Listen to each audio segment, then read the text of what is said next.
Scott, scratch that if I remember. If not, you guys just saw a blooper. Hey guys, so today we are going to be talking about gratitude.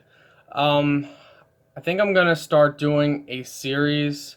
Don't know if it's gonna be every week, but I am gonna try and record a video every week. I don't know if I'm gonna be able to get it posted every week, but I at least have the videos to upload. So at church, I started taking notes. Something I've been wanting to do for a very long time is have a notebook, take notes while I'm at church. Things that I feel I want to write down and just for me to personally reflect on.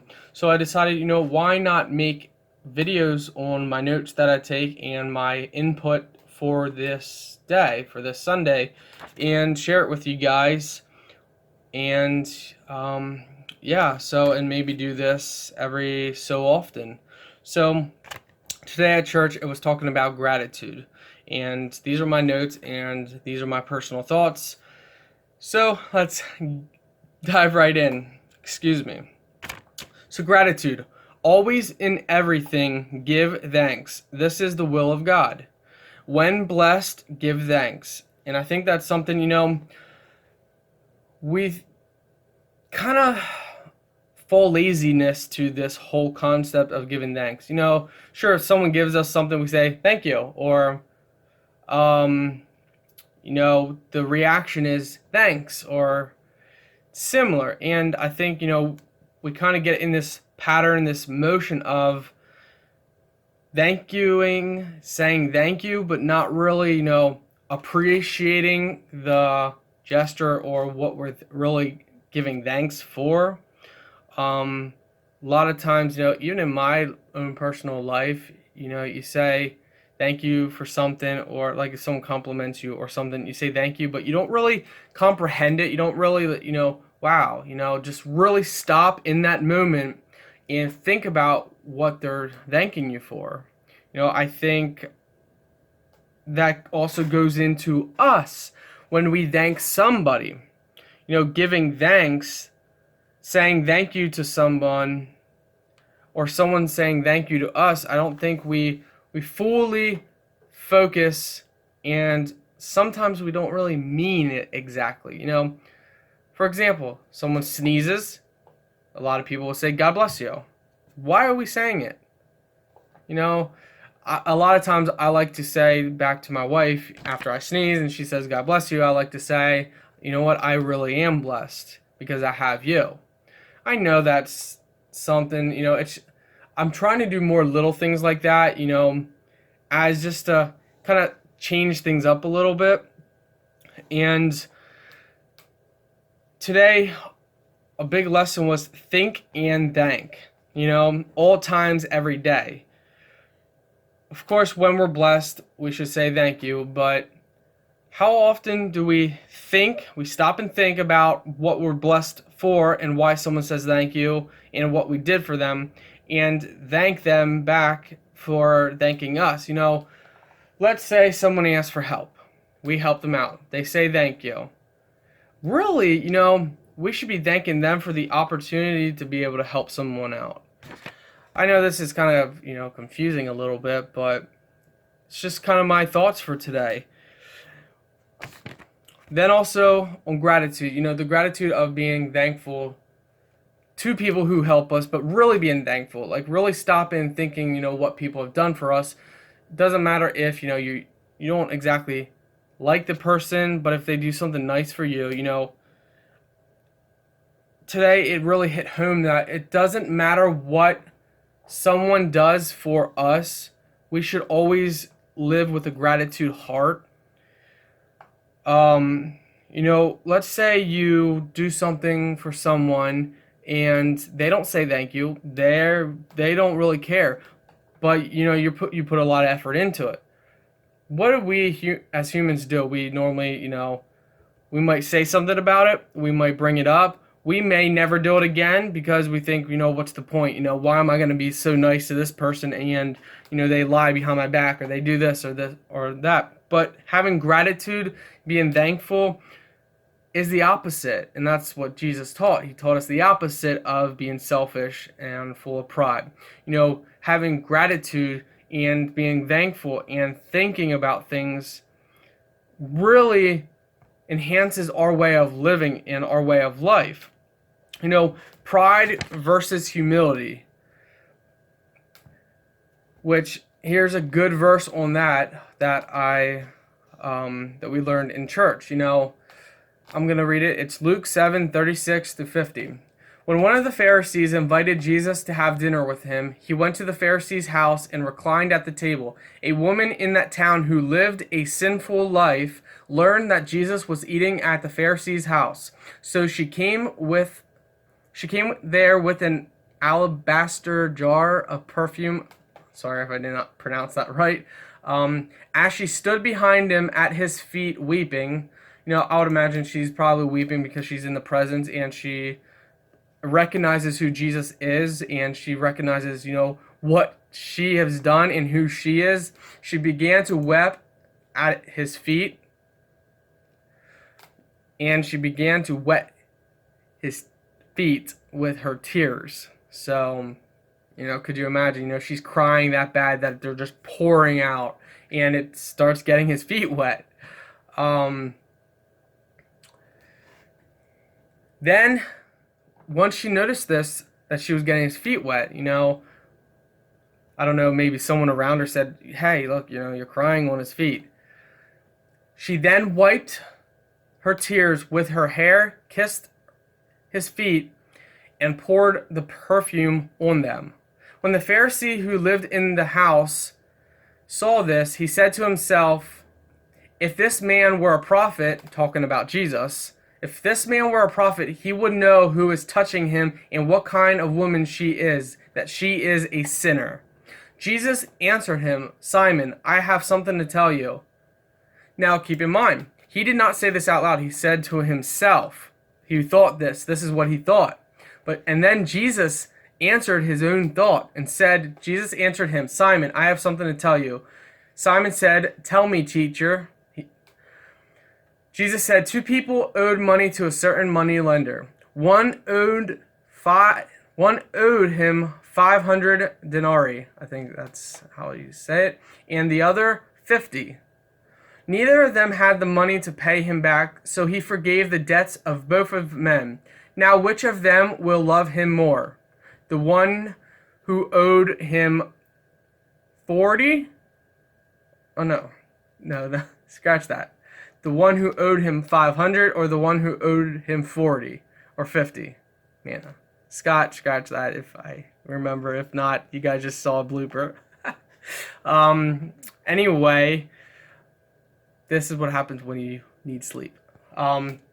Who is gonna thank him more? The one who owed 500 or the one who owed 50? Neither of them had the money to pay back. So, which one's more grateful? Simon replied, I suppose the one who had the bigger debt forgiven. Jesus said, you have judged correctly. Then he turned towards the woman and said to Simon, do you see this woman? I came into your house. You did not give me any water for my feet, but she wet my feet with her tears and wiped them with her hair. You did not give me a kiss, but this woman from the time I entered has not stopped kissing my feet. You did not put oil on my head, but she has poured perfume on my feet. Therefore I tell you, her many sins have been forgiven, as her great love has been shown. But whoever has been forgiven little loves little. Then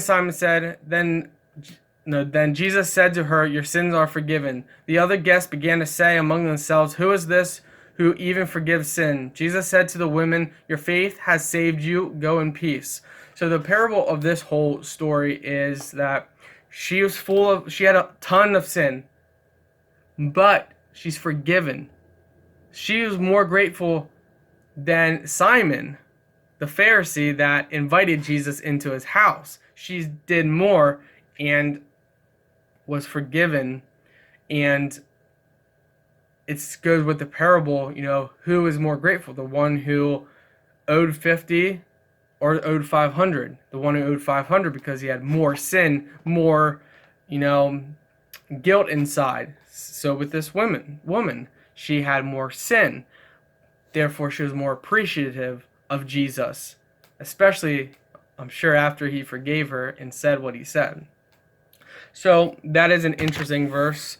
So we're going to talk about now pride. Pride can steal away our gratitude. Pride means entitlement, and entitlement steals our joy. So the biggest thing is, another thing, we should shed pride. So not only are we supposed to be grateful, have gratitude, but we're also supposed to shed our pride.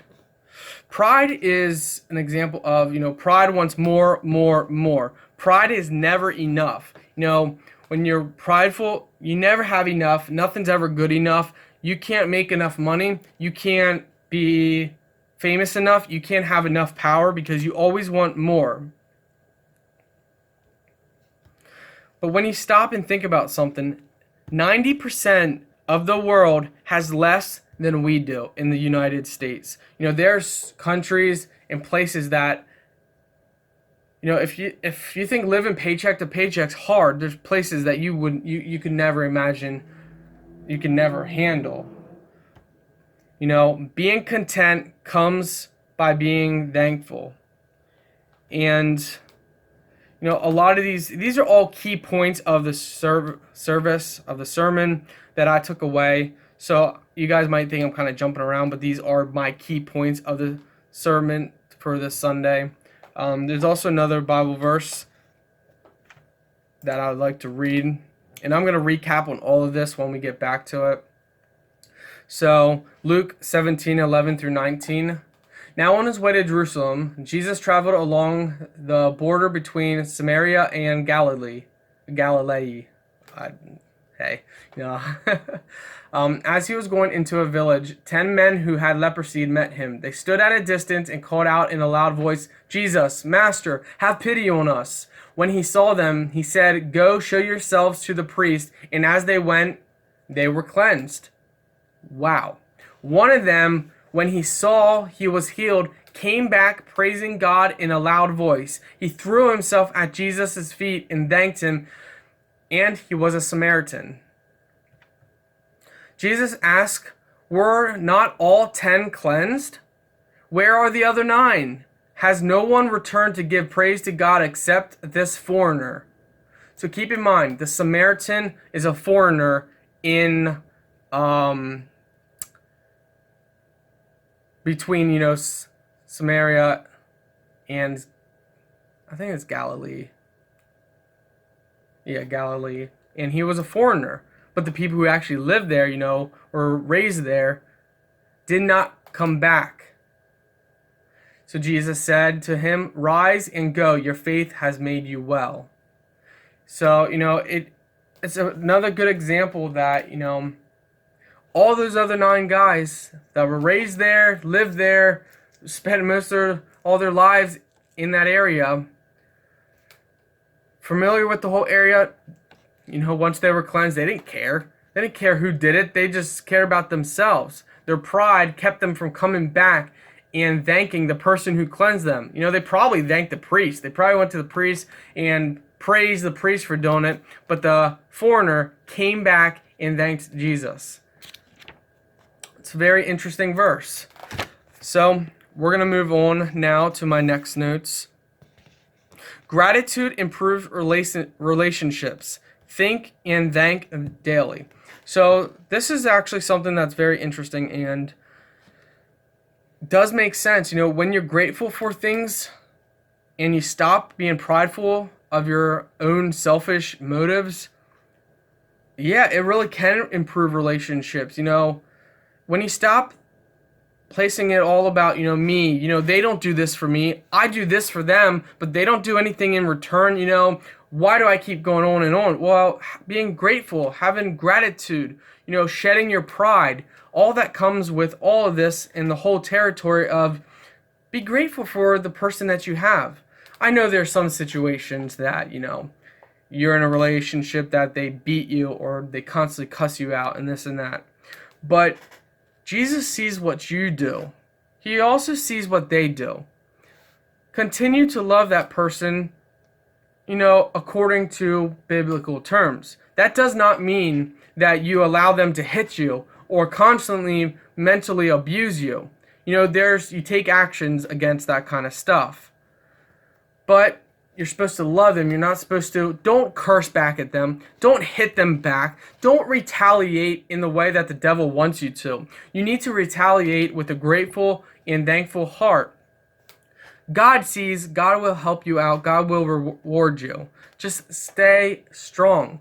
But seek help. Seek the church's help. Seek family members' help. Don't keep yourself in a position that is toxic to you and your belief and your faith. Because that's not something that, Jesus would approve of. Staying in a toxic relationship where you're being mentally or physically abused is something that goes against what Jesus teaches. God is love. Jesus teaches love. And if you are in that situation, then you need to find help outward. But do it in a grateful heart. Don't retaliate back to that person with what they retaliate with you. It's about giving, never getting. So, another point in life, I could do multiple videos. I'm kind of throwing everything into one video. I could do multiple videos on gratitude, and then pride versus humility. Then relationships. I could do a whole bunch, and maybe I should. That's kind of, with my notes here, I'm kind of all over the place, and it might seem a little confusing because I'm bouncing from my notes throughout the whole service. So maybe I should just do like one video on a certain subject, make it like shorter, and maybe that would be better than just jumping around on my notes. If anybody cares, let me know in the comments section. But it's about giving, never getting. So we're going to go over another verse.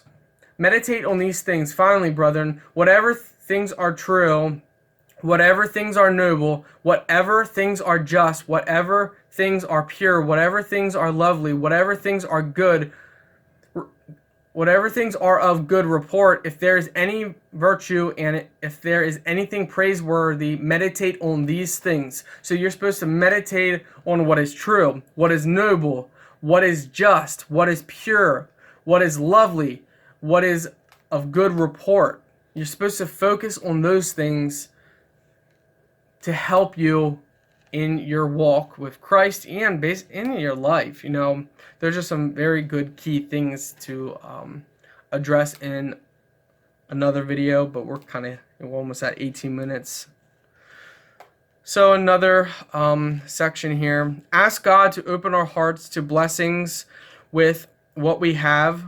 We should be grateful for what we have. I know some people going through illnesses and stuff, but we're supposed to be grateful even during the storms. Have gratitude during trials. The cross reminds us of this. The blood of Christ sets us free. He showed us how to live and love. We need to step back, slow down, give thanks, and reflect on all of these things. And notice, step back, stop, and think about the little things. Our car running, a warm bed, shoes on our feet. Most of all, thank God for big things, but we stop and think about that He gives us everything. God has given me everything that I have, from the shoes to the roof over my head. He has given me everything, and ultimately the praise should go to Him. But we don't do that often enough, which stinks. Because think about this. How often are you grateful for your socks? How often are you grateful for, your shoes, even if they have holes in them? How often are you grateful for your cell phone? When you stop and think about it, think about this. You put a lot of effort into doing something for somebody, and let's say they don't respond back how you want, or they don't even respond back at all. Say you buy flowers for your girlfriend, and she says thank you, and that's it. There's really no appreciation from it. How do you think Jesus feels? How do you think God feels when He has done so much and continues to do so much for us, but we focus on, hey, God, you didn't give me that raise I wanted at my job. Hey, God, my relationship's not going how I want it to. Hey God, my health is not the way it should be. Come on. We we like to act like when people don't respond in the way they should when we do things to them, but we don't even respond the way we should when God does stuff for us, even if it's supplying socks for our feet, or a roof over our head, or a vehicle that runs, or any little thing in life, food to eat, flowers growing in our yard, whatever. We don't stop and think and thank God for that. So yet we get frustrated when we do things for others and they don't respond back how we would want them to. It's kind of a funny circle there. God gives us everything, and I truly believe that. So by doing all of this that we've talked about, we would train our brain, train our hearts to think and thank. Speak gratitude, thank others throughout the day, every day. Make it a daily habit, and our brain will eventually get trained to automatically do it without us having to kind of force ourselves to do it. Always express gratitude. Thank, speak, write, and act. Show acts of kindness to all, even those who do not show it back. That is the biggest takeaway from the sermon today, is show acts of kindness. Be grateful for everybody, for everything that you have. Doesn't matter if someone's mean to you or doesn't do something back. Show kindness. Show that you care. You can't repay hate with hate. You have to repay hate with love. And again, the biggest takeaway is really gratitude. Being grateful for things. Lose your pride. Take on the armor of humility. Be thankful. Help those that you can help. Stop. Think and thank. Notice. Train our brains to live this way. And it will improve our quality of our life and our relationships with others. And kindness to those who don't deserve it. Who don't really, we might think, hey, I do this and they really don't appreciate me. Guess what? It's not about what you get in return. It's about what you give. Always give more than you receive. And you will receive more than you ever thought possible. Alright guys. Don't know how many of you guys watch these videos or care, but I'm glad that I got it out there. I'm not sure, how I want to do it from here on out. If I want to go over different subjects and stick to that subject, I don't know, because this is it's going to be a 25-minute video probably by the time I'm done. So I don't know if I should do, like, for example, we talked about gratitude, pride, think and thank, being thankful, giving, not receiving, blessings. We talked about relationships a little bit. We talked about stopping and thinking, acts of kindness, and so forth. So I don't know if I should have done it in categories. What do you guys think? Then I wouldn't be kind of bouncing around if I did it that way. So I don't know. I got these notes here. These are my notes that I'm gonna start doing every Sunday, because when I'm going through times of stress, or when it's great to turn to the Bible, read your Bible, and it's good to get advice from other people, but having notes down and just reading over notes that I've personally written, stuff that stood out to me, will help me personally. Someone can say something, oh, hang in there, or do this and that, but if you record personal notes, have a journal, whatever, and you look back on your personal notes, that's personally towards you. That's what stood out to you during that sermon or in life. You don't have to have a journal for just church and Christian notes. You can have a journal through relationships and this and that, and you can read back on things you thought at that moment, and then you can look back and think, oh man, what, I did notice that, I should have changed that, I should have done something differently. Then you can record that in updated version and so you don't make the same mistakes. It's awesome having notes, and I think everybody should start writing notes and taking notes. Doesn't matter if nobody ever sees it. What matters is you wrote it, and you can stop and look back and reflect on different passages. Or if you're thinking like maybe 6 months from now, oh man, that one Sunday, oh, what did we talk about? That was really good. That could actually help me now. Then you could go back in your book and say, okay, so let's look and find.